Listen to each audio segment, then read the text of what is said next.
The Athletic. So Manchester City's Erling Haaland has made history, scoring his 50th goal of the season on Sunday, the most goals scored by a top-flight player for 92 years. How has manager Pep Guardiola got the best out of him? How can City look to ensure he stays for as long as possible? And where does this season rank him in terms of the greatest strikers in the Premier League? I'm Ian Irving and this is the Athletic Football Podcast.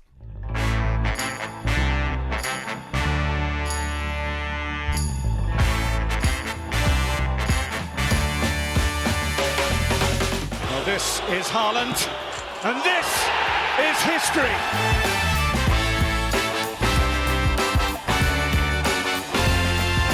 Well, I knew that not even Winston Churchill was Prime Minister.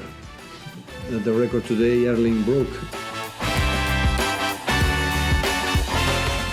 Big, broad shoulders. His moment. Announcing Erling Haaland! We are in the presence of goal-scoring greatness. There would appear to be no limits to what this man may go on to achieve in Sky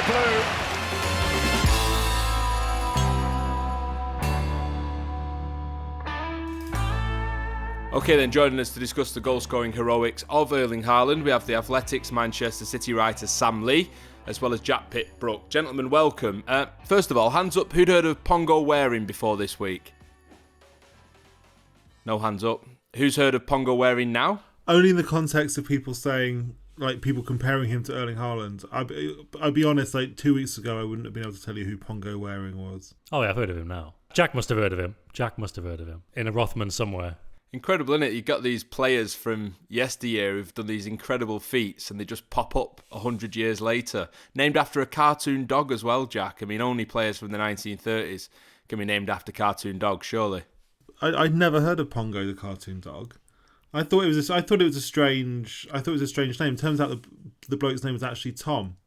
But yeah, I would love to know more about Pongo the cartoon dog. So if any of our listeners happen to know a lot about the famous Aston Villa team of the early 1930s, please write in. Yeah, I'm quite fascinated, Sam, as well, about the idea that in maybe 100 years, the name Erling Haaland just pops up and people are like, who's this guy then? Oh God, what a depressing existence. Because if people haven't heard of him, what about us? There's no chance. We got no chance. Right, let's get into it then. I mean, he's been absolutely phenomenal. I don't think there's any doubt about that, despite the odd debate about whether he's made Manchester City better or not. In a way, though, Sam, from the very start, that brace at West Ham on his Premier League debut, did it feel inevitable that we were going to be talking about his goal-scoring exploits this year? Not to this extent. You know, strikers have often started well, players have started well, and then, you know, the goals can not necessarily dry up, but not flow to the extent where, you know, he must be on close to like 2 a game, roughly. But, you know, I don't think anybody expected after he scored 2 at West Ham that, okay, he'll be scoring hat-tricks left, right and centre. He'll score basically a goal a game, maybe 2 a game. Being put through by a De Bruyne ball, it took them a while to be able to unlock that again. It's only recently, because I think De Bruyne has provided more assists for Haaland this season than any other player has provided for any other player. And that was 7 a couple of weeks ago. I think they've added a couple more since then. But a lot of those have come in the last few weeks. And it's only in the last few weeks where they've really kind of unlocked the counter-attacking Borussia Dortmund style Haaland that we'd seen before. You know, all that debate at the start of the year about him picking the wrong team. That was the headline from Jamie Carragher that everybody latched onto. But what Carragher was saying there, it made a lot of sense. He was like, he's played in counter-attacking teams with a lot of space to run into. He goes, Pep doesn't want to play that way. He wants his teams to play going up to the edge of the box and pin teams back, and they play from there. And that was all entirely fair, and it was easy to see a different type of Haaland, and maybe not the best Haaland at that point.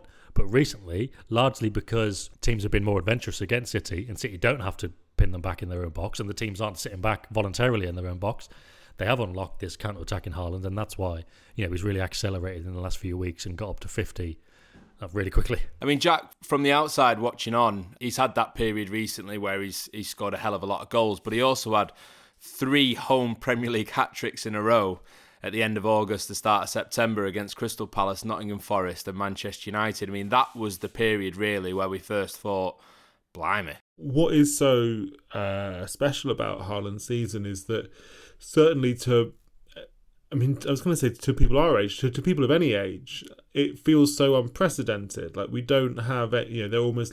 This is why we started the show talking about Pongo wearing. Like, there are no precedents for scoring this many goals. It's a huge statistical outlier to be able to score at a rate like this. And to be honest, it's not something I thought we'd ever see. It's not. I mean, even when...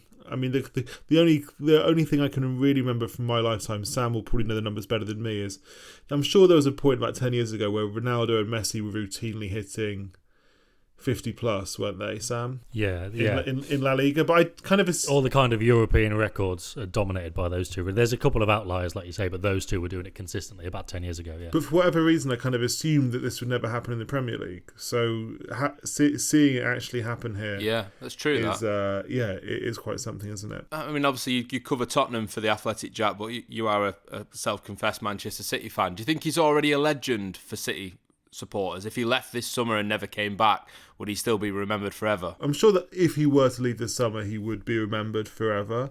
I don't know whether he would, and I'm sure that, to a younger a very young generation of City fans, he will always be, he's already the kind of big figure for them. I think he might struggle to be seen in quite the same way as, for example, Sergio Aguero.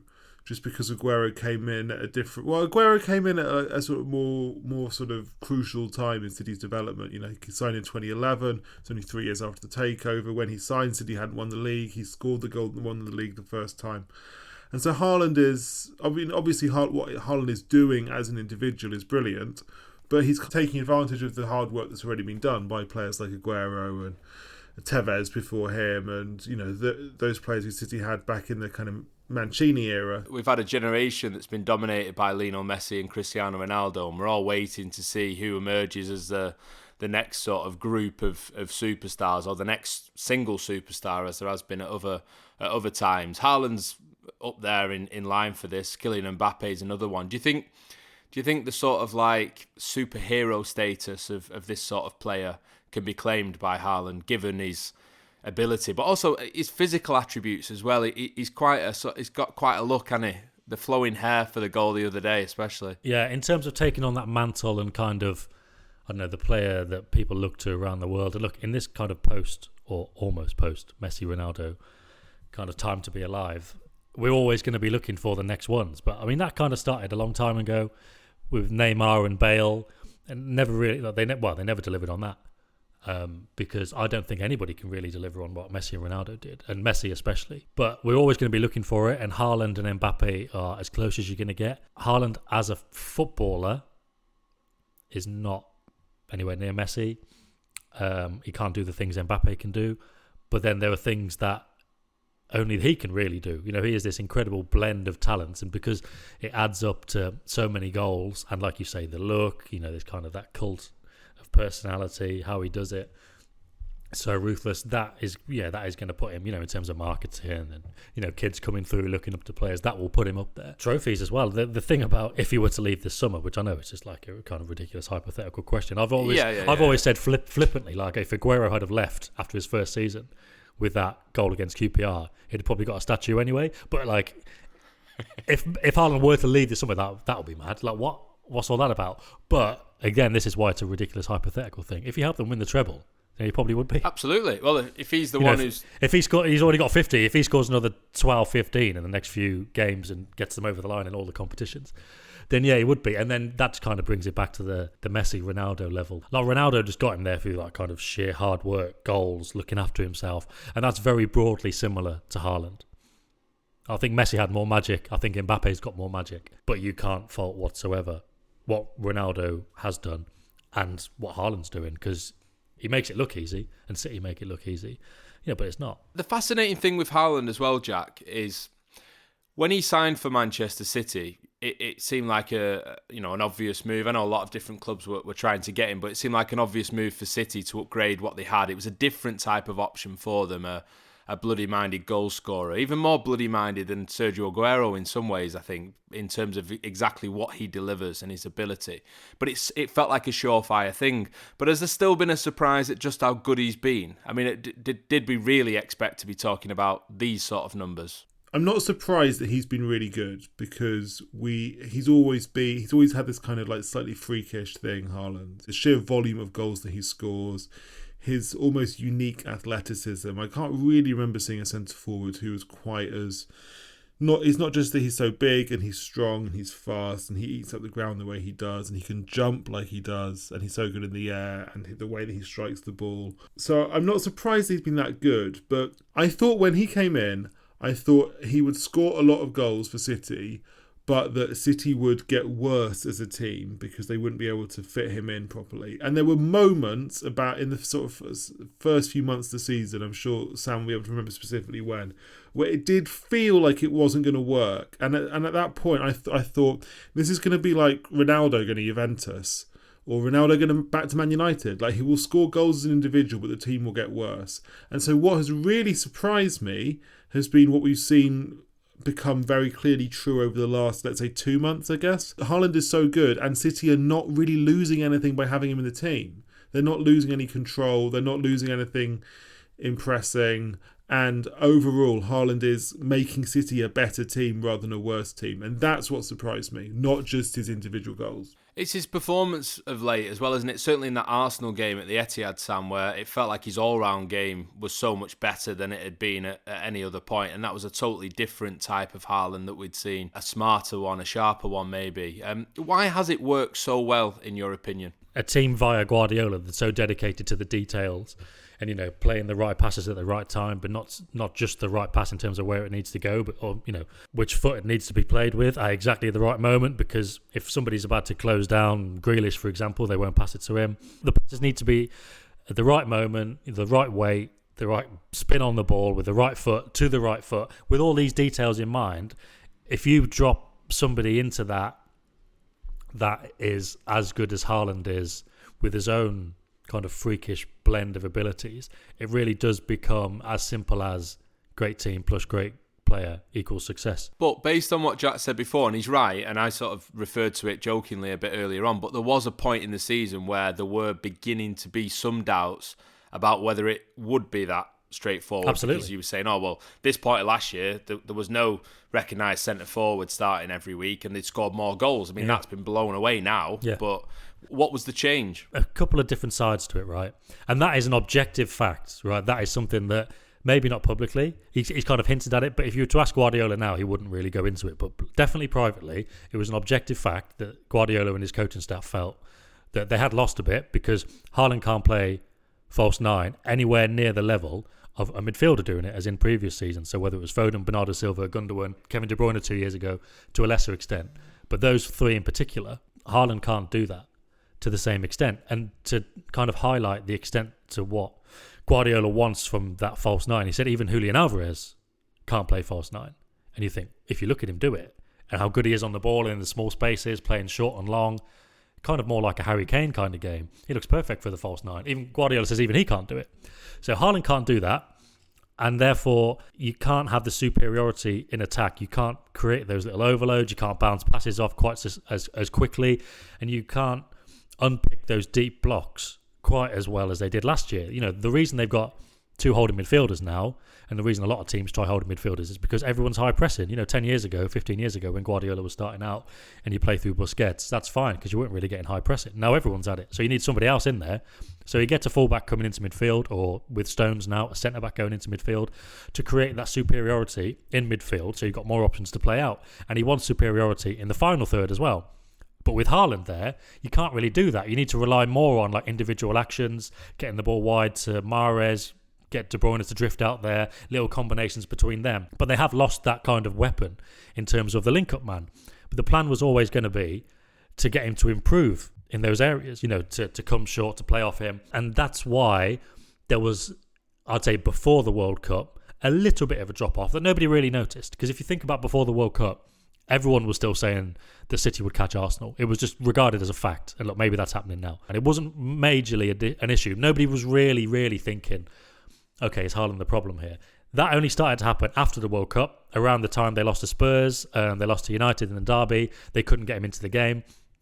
But that, the little problems you've got, the relative problems you've got of getting Haaland into the team, to make him a bit better with his link-up play was exacerbated massively by all the problems that he had after the World Cup, where you had loads of top players coming back unfit, out of form, unhappy, unsettled, whatever it was, loads of them. Cancelo obviously left, we know that. Laporte is probably going to leave for the same kind of reasons.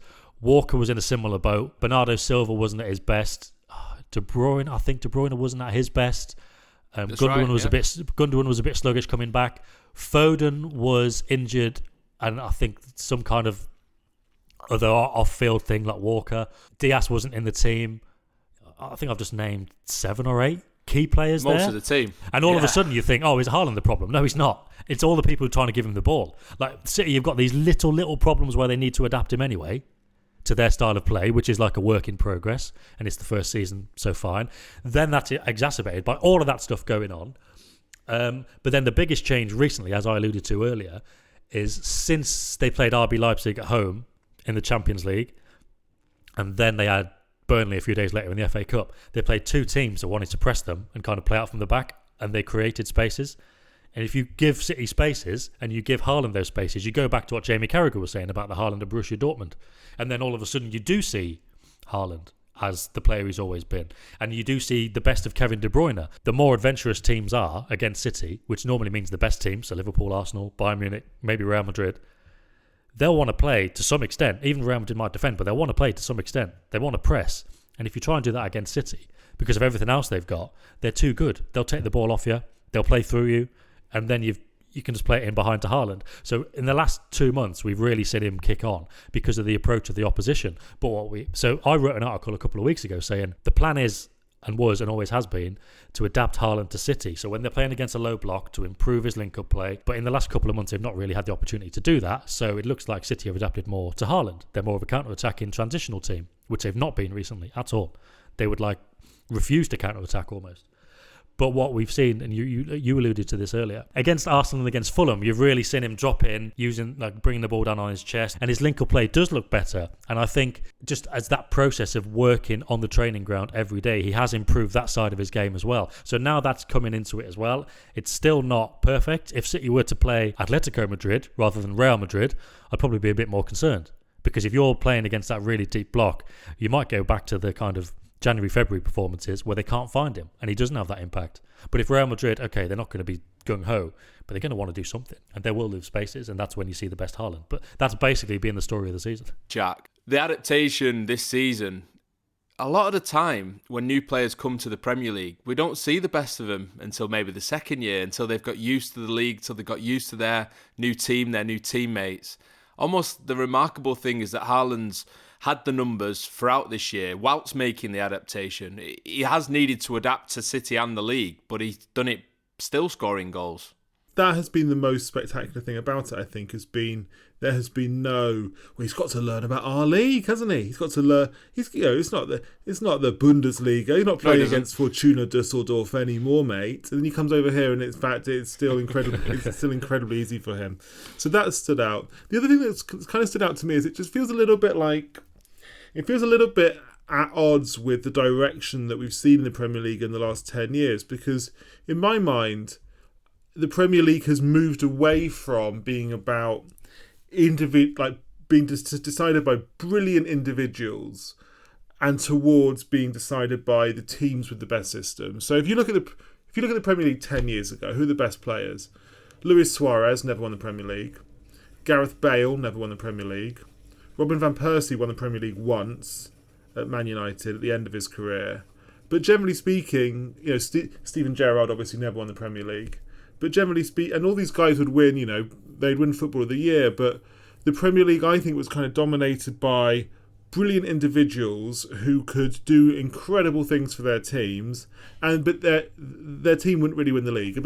And over the course of the last 10 years, I feel like football's changed a little bit, and now the best players in the Premier League have been the players who can really, rather than just being a sort of comic book character guy like a Bale or a Suarez, they're players who can really submit their talents to the thoughts and ideas of their manager. So De Bruyne is obviously, and the best of them really being De Bruyne, Mane, and Salah, more or less. I think have been the 3 best players in the Premier League over the last 6 or 7 years in terms of they've won titles, but they've won titles by being being a cog in a system.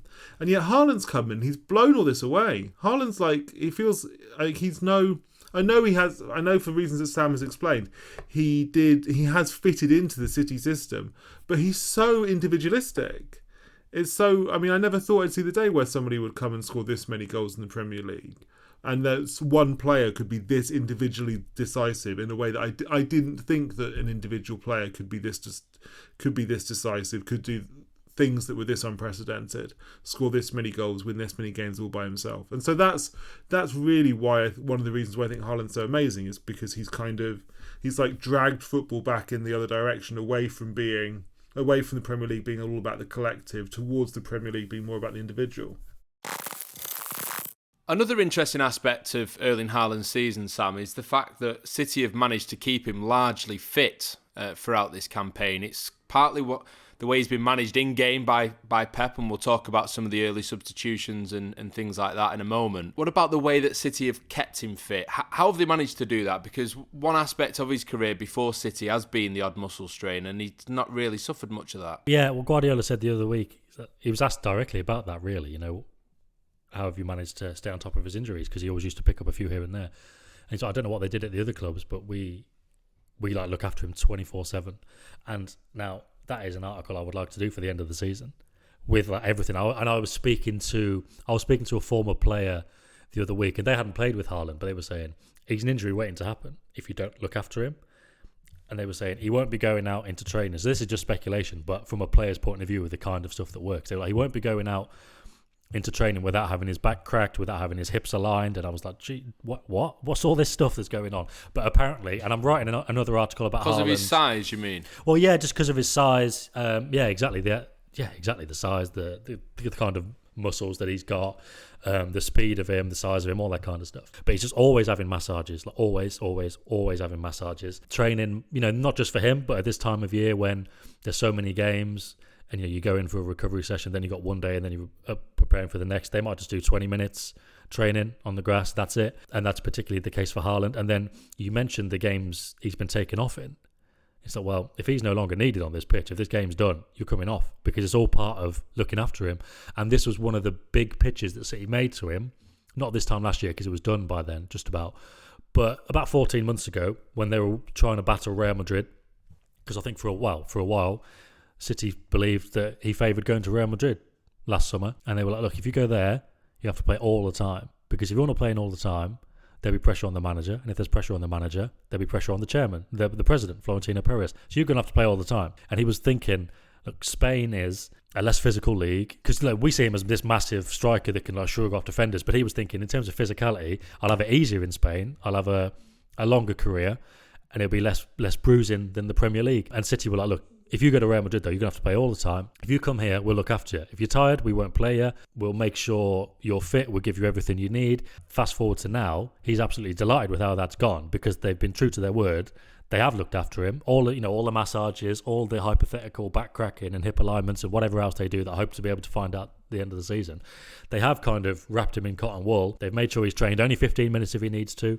Then there's all the stuff that he's done and he's always done. I went to Norway around this time last year, and his youth coaches were saying they introduced the importance of proper sleep when he was like 13, 14, and wearing special goggles to protect you from use the UV lights before bed, so you get proper regeneration. They were introducing this stuff to him when he was younger, and all the kids, they were like, look, if you want to be a pro, this is what you have to do. It's up to you if you want to do it. But obviously him and his mindset was, I'm going to do this. So that's what he's always been like.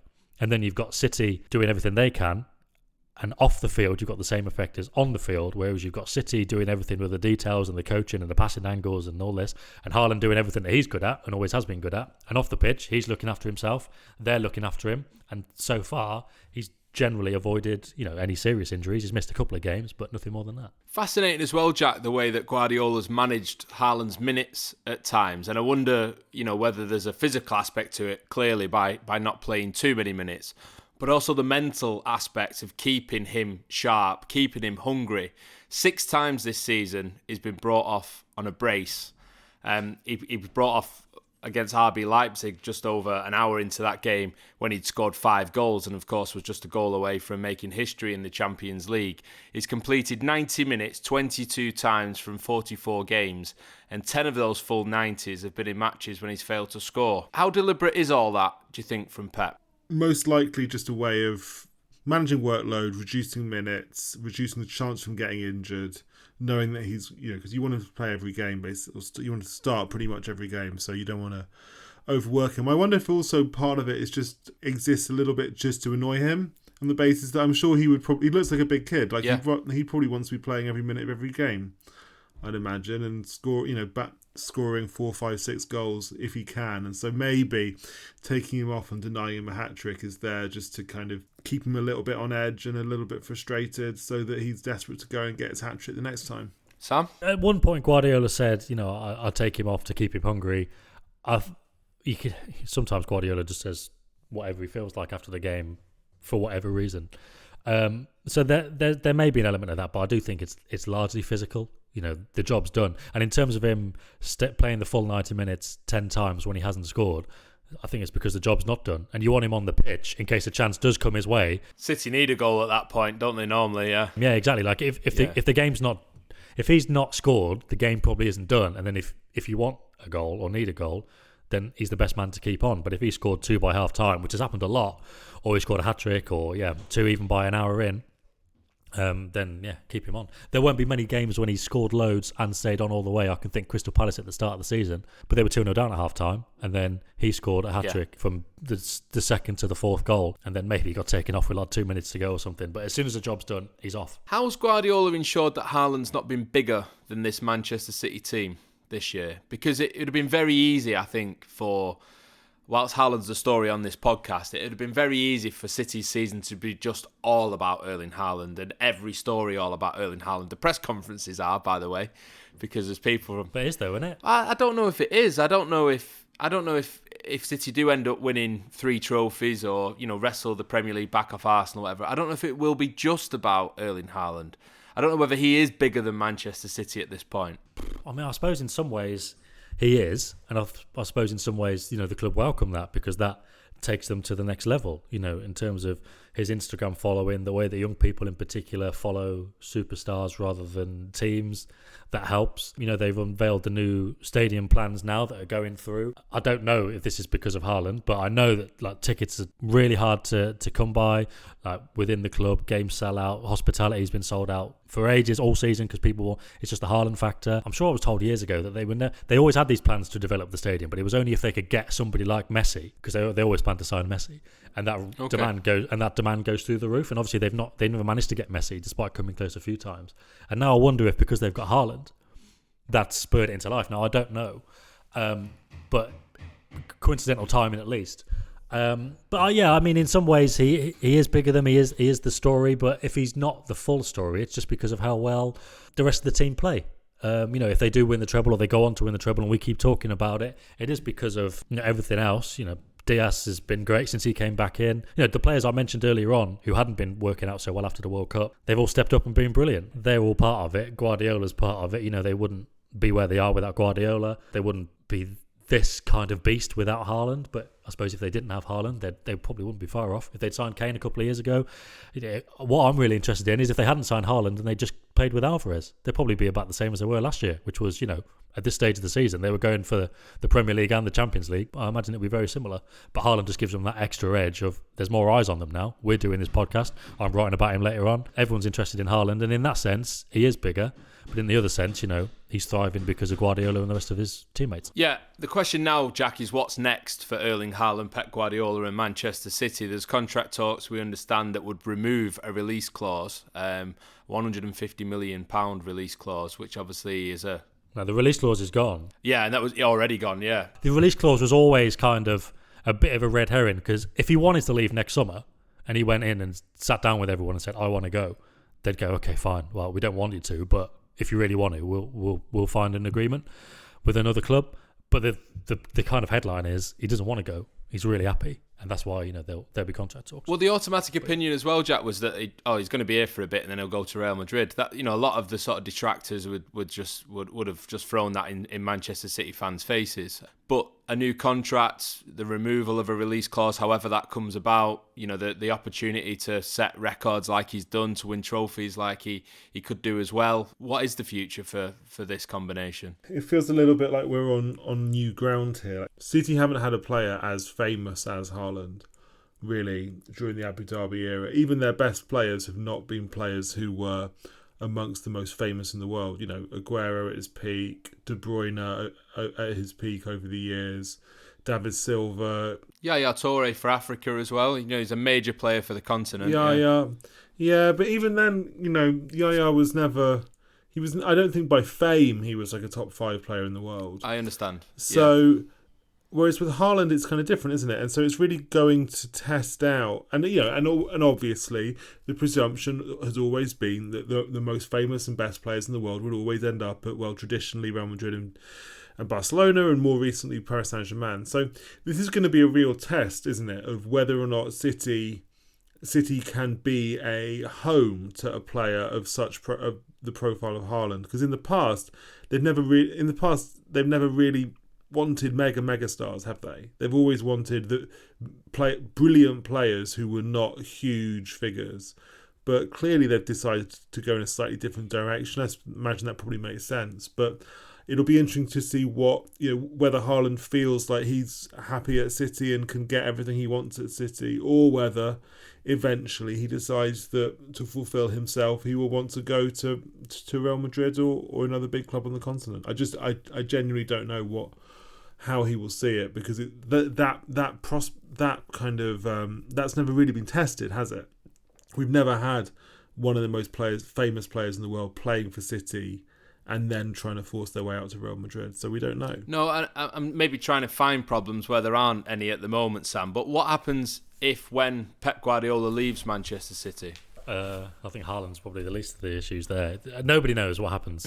Yeah, true. Who can replace him? I think there's inevitably going to be a drop off unless City do a phenomenal job of replacing him. Guardiola leaving is a bridge we have to cross when it comes, but I mean that is going to be real end of an era stuff, and there's going to be far bigger implications. But because Haaland's so happy at City, as soon as Guardiola leaves, there's no guarantee he'll be off. We'll give the new manager a try. See how it goes. Manchester City have got 9 games left this season. Erling Haaland's got 9 games left. Dixie Dean has the record for the most goals scored in an English top-flight season in all competitions in the 1927-28 campaign. 63 goals. So Haaland's 13 off him. Will he get there, Jack? I think he will tie with Dixie Dean on 63. What makes you say that? It's almost literally the on-the-fence answer. Sam? Does that 9 include a possible Champions League final, or could there be 10? Oh, sorry, yeah, you're right. Yeah, it would be 10 if it's a Champions League final. I'm gonna go with no, despite the fact that he keeps scoring and scoring and scoring, partly because of what we talked about, and I feel like with balancing the squad now and trying to keep everybody fresh for everything, I think he'll start, but he might come off straight away. But the thing is, maybe he scored 2 in the first half and he still got towards that record. But if Grealish scores 1 and De Bruyne scores 1, and then they score just after half time and they kill a game off against Leeds next weekend, for example, get him off. So I'm not sure he's going to play the minutes to do it. I love how deeply you're considering this. I won't hold it against you, I promise. This isn't the first time we've met, is it? No. All right, you know what? Yes, he is going to do it, because even if he only plays half of those games or half of those minutes, there's a decent chance that he's got 2 or 3 in each of them. And City have got some presentable games in the next couple. It won't be easy, but yeah, why not? Yeah, well, that was absolutely fascinating to see you agonise over that decision, Sam. But thank you so much for giving it so much thought, and thank you both for what was actually a very revealing podcast about Erling Haaland. I hope you enjoyed it at home as well. Remember, for more on Haaland and his incredible goal-scoring feats, along with our daily podcast, you can subscribe to The Athletic for just $1.99 a month for the first 12 months. Just head to theathletic.com/footballpod. But for the moment, thanks Jack, thanks Sam, and thanks for listening. See you on the next one. Bye-bye. The Athletic.